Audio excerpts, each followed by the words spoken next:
Olá, sétimo ano, terceira videoaula de ciências, continuamos na unidade 2, matéria e energia nos ecossistemas. Na videoaula passada a gente teve então o assunto cadeia e teia alimentar, lembrando que a cadeia alimentar sempre começa por um produtor, que geralmente é uma planta, quem come o produtor é o consumidor primário, quem come o primário é secundário, quem come o secundário é o terciário. Em todas as cadeias alimentares sempre tem um ser vivo que é chamado de decompositor, que é responsável por devolver os nutrientes ao solo. Porém, na natureza não existem cadeias alimentares, e sim teias alimentares. São várias cadeias, vários seres vivos que se alimentam uns dos outros. Vocês também tiveram na aula passada uma tarefa na apostila, páginas 31 e 32, podem abrir na página 31, e depois a gente corrige o CA, página 19 a 21. Então, na apostila, a primeira questão que vocês tinham era essa espécie aqui de tirinha, com alguns desenhos, e vocês tinham que identificar na letra A o produtor dessa tirinha, que no caso é a planta, o consumidor primário, que no caso é o coelho, e quem come o coelho, a serpente. O consumidor terciário, no caso, essa ave aqui, a águia, gavião. Pergunta B. Qual é o elo da cadeia alimentar que não está aqui representado nas imagens? Os decompositores. O que eles fazem? Eles devolvem os nutrientes, no caso sais minerais, ao solo, ao ambiente. Pergunta de número 2. Vocês tinham aqui uma teia alimentar. Dessa teia foram tiradas duas cadeias, esta aqui e esta aqui, e vocês tinham que citar mais duas possibilidades. Então, tem aqui planta, rato, serpente e gavião, planta, pássaro, serpente e gavião, e também planta, lagarta, pássaro, serpente e gavião. Exercício número 3 tinha uma pirâmide de energia. A pergunta era o que ele representa? Uma pirâmide de energia, né? E na letra B, o que os retângulos são? São os níveis tróficos. E por que eles têm tamanho diferente? Porque a cada nível trófico a quantidade de energia ela diminui, ela vai diminuindo. Exercício 4 tinha uma teia alimentar e tinha que responder verdadeiro ou falso. A primeira diz que só tem um produtor, na verdade tem 1, 2, 3, então tem mais de um, falsa. A B e a C e a D são verdadeiras, e a letra E que não está aparecendo aqui, mas ela é falsa, porque diz que o jacaré é só secundário. Na verdade, ele é terciário e quaternário nessa teia alimentar. A questão 5 tinha também uma teia e tinha que assinalar a alternativa correta, que era, no caso, a letra B. Agora vamos para o caderno de atividades. O exercício número 1 do caderno de atividades era de completar. Então, os organismos autótrofos que produzem esse alimento na cadeia alimentar eles são chamados de produtores. A é um processo que produz glicose através da luz solar, no caso a fotossíntese. A questão C fala dos heterótrofos, que podem ser classificados em carnívoros, onívoros e também herbívoros. A letra D, os fungos e bactérias são os decompositores. E na letra E, o fluxo de energia nas cadeias alimentares, ele diminui de um nível para o outro. O exercício 2 é sobre um parque lá nos Estados Unidos chamado de Yellowstone, e ele não tinha lobos e os lobos foram recolocados. E daí aconteceu um processo bastante interessante. Sugiro que vocês assistam o vídeo que está aqui disponível no YouTube. Aliás, tem vários vídeos com esse mesmo nome, porém esse daqui deste canal ele é dublado. Como lobos mudam rios, tá? Ele explica exatamente o que está dentro do contexto da questão 2. É um vídeo bastante interessante, bem curtinho. Assistam aí para entender esse processo.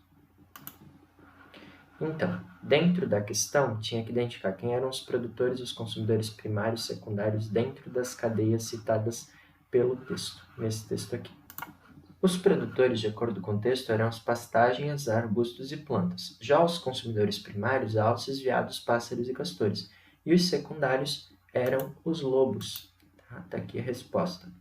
Na questão 3, tinha que assinalar, na letra B, quais as consequências pela retirada dos lobos. Então, houve um aumento dos consumidores primários, uma diminuição dos produtores e também uma mudança de habitats com possíveis migrações pela falta de alimento.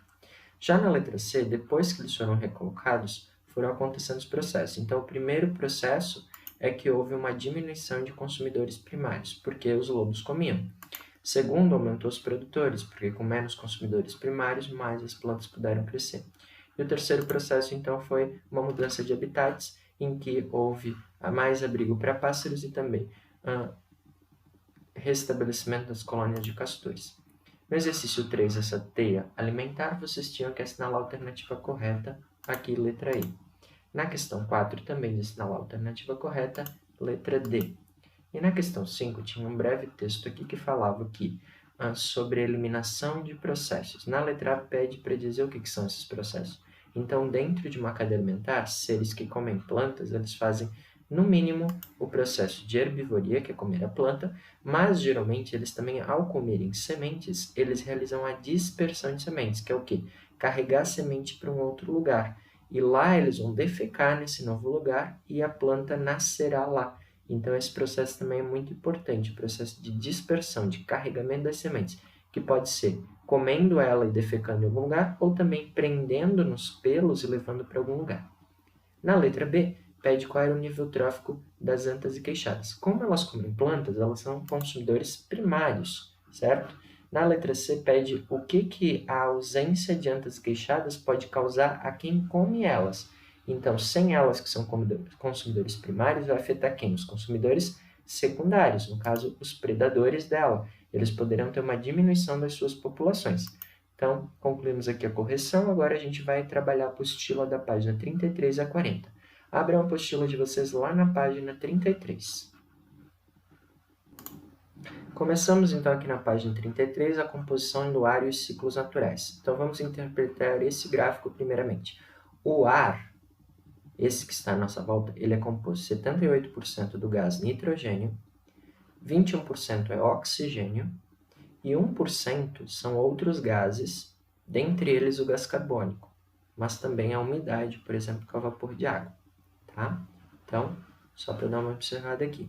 O nitrogênio, ele é muito importante para todos os seres vivos, todos os seres vivos precisam dele. Só que nenhum ser vivo consegue pegar o nitrogênio do ar, que é a forma que ele está em maior concentração. Então, precisa haver um processo para que os seres vivos obtenham ele. Então, vamos para a página agora número 34. Vocês devem fazer a leitura da página 34, que tem o ciclo do nitrogênio. Pausa o vídeo, realiza a leitura aqui da página 34. Quando você terminar, você volta aqui, que eu vou explicar o processo aqui, o ciclo do nitrogênio. Aqui na página 34, vocês têm esse esquema. Eu vou utilizar um outro esquema para explicar a vocês agora o ciclo do nitrogênio. Então, vamos lá. Na natureza, todos os seres vivos precisam de nitrogênio. Porém, a maior parte do nitrogênio está na forma gasosa, o gás nitrogênio N2.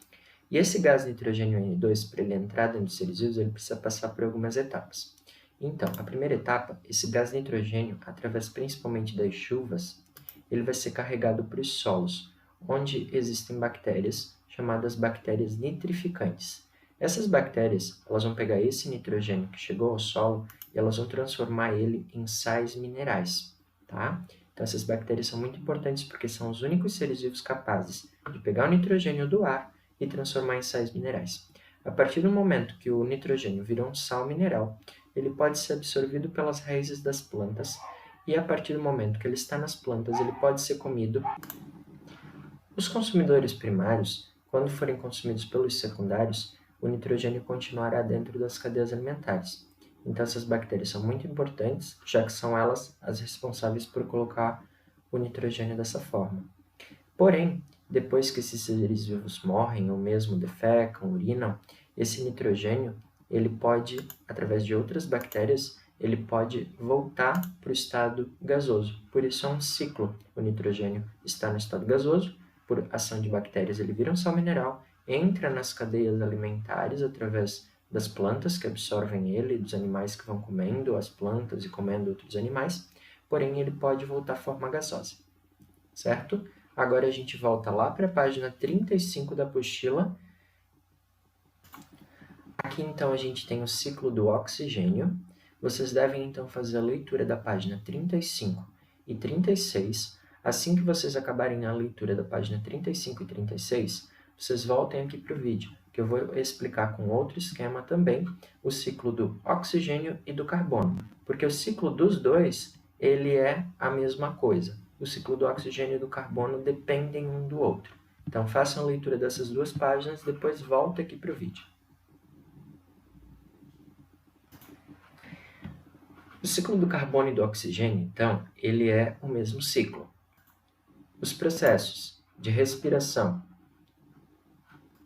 combustão, que é a queima de qualquer coisa, pode ser um papel queimando, uma fábrica, ou mesmo um automóvel queimando combustível, e a decomposição, esses 3 processos, eles utilizam oxigênio para funcionar. Então, a gente respira oxigênio, quando algo está queimando oxigênio, e para a decomposição ser realizada é necessário a presença de oxigênio. Esses 3 processos, ao usarem oxigênio, eles geram gás carbônico. E esse gás carbônico ele é absorvido pelas plantas durante a fotossíntese, que é o único processo capaz de pegar gás carbônico e converter em oxigênio. Então, o ciclo dos dois, do carbono e do oxigênio, está interligado, justamente porque esses 3 processos usam oxigênio, esses 3 processos geram gás carbônico, o gás carbônico é utilizado na fotossíntese e é convertido em oxigênio. Então, os 2 ciclos se completam. Voltamos agora para a apostila na página 37. Aqui na página 37, nós temos um texto complementar sobre a poluição do ar. Por quê? Porque, embora o ar tenha aquelas quantidades de gases que a gente viu lá no gráfico inicial, o ar ele pode sofrer uma mudança na sua composição em diferentes locais, principalmente devido às atividades humanas, que vem lançando principalmente o gás carbônico, entre outros gases, na atmosfera. E eu chamo a atenção aqui, no segundo parágrafo está escrito monóxido de carbono. O monóxido de carbono é um gás que ele não tem cheiro, ele não tem cor, e tudo que queima libera esse gás. E esse gás, em grande quantidade, sendo absorvido durante a nossa respiração, ele pode causar asfixia. Então, é muito importante que a gente tome alguns cuidados em algumas situações talvez do nosso cotidiano. Por exemplo, se você já viajou e passou por dentro de um viaduto, talvez você já tenha percebido que na entrada há a presença de uma placa indicativa de que em caso de congestionamento o carro tem que ser desligado. Por quê? O carro libera esse gás aqui. Se tiverem muitos carros parados dentro do túnel, o ar lá dentro vai ficar completo, cheio de monóxido, as pessoas vão respirar esse gás, elas não vão perceber, vão desmaiar e, consequentemente, causar a morte. Virando a página, nós chegamos à página número 38. Aqui vocês têm um texto complementar sobre as abelhas contra a poluição. No fim da página a gente tem uma atividade prática que a gente não vai estar fazendo nesse momento. E na página número 39 Aqui a gente tem esse texto sobre doenças relacionadas ao ar. Vocês devem fazer a leitura aqui da página 39. Assim que vocês terminarem a leitura, vocês voltam aqui para o vídeo. Pausa o vídeo, faz a leitura, depois retorna aqui. Texto que faz parte do nosso cotidiano atualmente, né, devido à questão da pandemia do coronavírus, mas existem vários outros tipos de doenças causadas por micro-organismos e transmitidos pelo ar, né? Tuberculose, meningite, gripe, pneumonia, difteria, coqueluche, cachumba, sarampo, o coronavírus também. Para todas essas doenças transmitidas veiculadas pelo ar, as estratégias de prevenção são as mesmas, como não permanecer em ambientes fechados, evitar aglomeração, lavar a mão frequentemente, não compartilhar copos, toalhas com outras pessoas, tossir e espirrar, de preferência, né? Utilizar algum lenço descartável ou utilizar o cotovelo e também manter as vacinas em dia, tá? Então, estratégias aqui muito importantes nesses dias. Depois eu tenho um desafio sobre essas estratégias aqui para vocês. Vamos agora para a página número 40. Início da página nós temos um texto sobre tabagismo. Tabagismo, para quem não sabe, é a questão de fumar cigarro. Não só fumar, porque existe o fumante ativo, que é quem fuma, e também o fumante passivo, que é a pessoa que absorve a fumaça do cigarro. Ambos os fumantes, ativo e passivo, vão ter problemas possivelmente relacionados à questão do fumo. Então é muito importante tomar cuidado. Não fumar, no caso, e se você estiver próximo a pessoas que fumam, que você se afaste, porque o fumante passivo também pode desenvolver essas doenças, tá certo? Estamos concluindo a videoaula de hoje e, como complemento, eu sugiro que você assista lá no SP com você a videoaula da semana 2, e a revisão da semana 2. Mas não precisa assistir a videoaula e a revisão completa. No caso da videoaula, o assunto que a gente trabalhou na aula de hoje, aqui, vocês vão encontrar do começo do vídeo até os 6 minutos e 50 segundos. E no caso da revisão da semana 2, vocês vão encontrar até 9 minutos e 33 segundos. Então, tarefa de ciências. Para a próxima semana, então, corrigiremos na videoaula do dia 22, então vocês têm até terça 21 para fazer. Página 40 e 41, exercício 1 ao 7 na apostila. E no caderno de atividades, páginas 22, 23 e 24, exercício 6 até a número 12. Então, alguns instantes atrás eu falei de um desafio. Então, o desafio é o seguinte. Para você que possui Instagram, ok? Não é obrigatório, mas para você que possui Instagram, eu te dou o seguinte desafio. Poste nos stories do seu Instagram dicas para evitar a transmissão de doenças respiratórias. Pode ser um vídeo, pode ser uma imagem, pode ser uma figurinha ali que tem algumas dicas de estratégia de prevenção. Seja bastante criativo, marca lá no post também, @linopedro, @culturacolégio, tá certo? Obrigado e a gente se vê na próxima semana. Abraço!